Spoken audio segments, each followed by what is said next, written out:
Hey guys, welcome back to Teenage Queens for another fabulous week.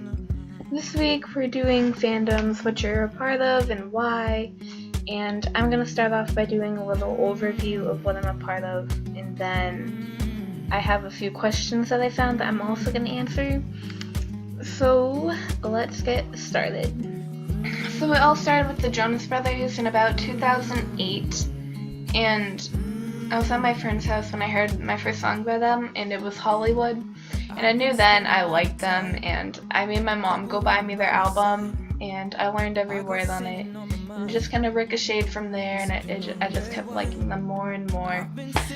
I went to 4 concerts by them, and I actually went to one of the concerts on their very last tour that they had, and Joe ran up the aisle right next to me, and I'm like, that was Joe Jonas. And it was an amazing experience.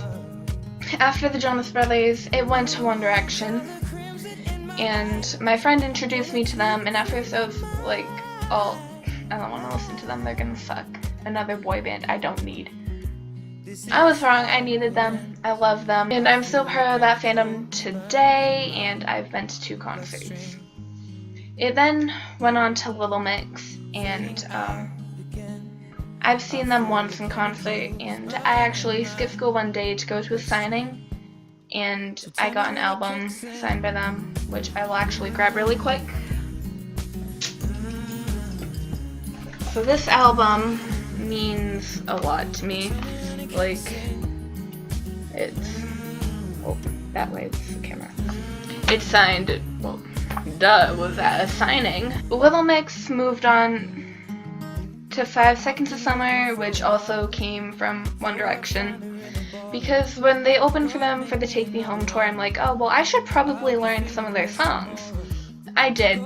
I fell in love with them, and here we are today on a YouTube channel that started because of a common interest in 5 Sauce. Question time. Okay, so what is your current OTP? That would be Delana from the Vampire Diaries. What's the longest you've ever been in a fandom, and what fandom was it? That would be the Jonas Brothers in about 7 years. Name a fandom you didn't care about until you saw it on Tumblr. That would be Supernatural, and then all of the fandoms I found on Netflix after that, because they ruined my life. How do you feel about the other people in your fandoms? Really, it depends who you talk to in the fandom. Like, you could talk to really nice people, or you could talk to really snobby people. And then there's some in between, but you normally get either snobby or nice, so it depends. Choose a song at random, and what ship does it remind you of? So I did this earlier when I found the question, and Fall For You by Secondhand Serenade came up, and it reminds me of Delana on the Vampire Diaries.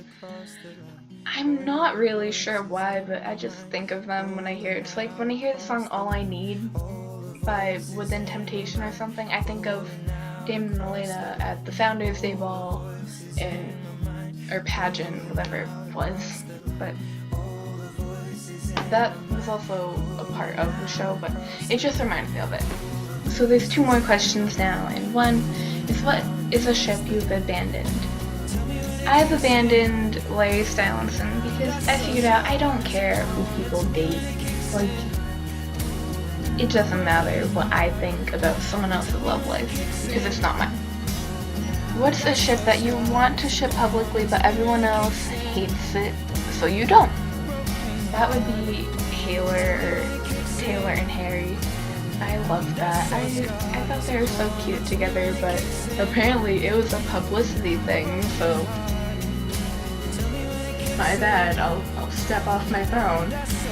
But oh well. They broke up anyways, so it didn't last long. Well, anyways, thanks for watching this week. I will see you next week. Thanks for watching last week's videos. And like and subscribe if you feel like it. It means a lot. And I will see you next week.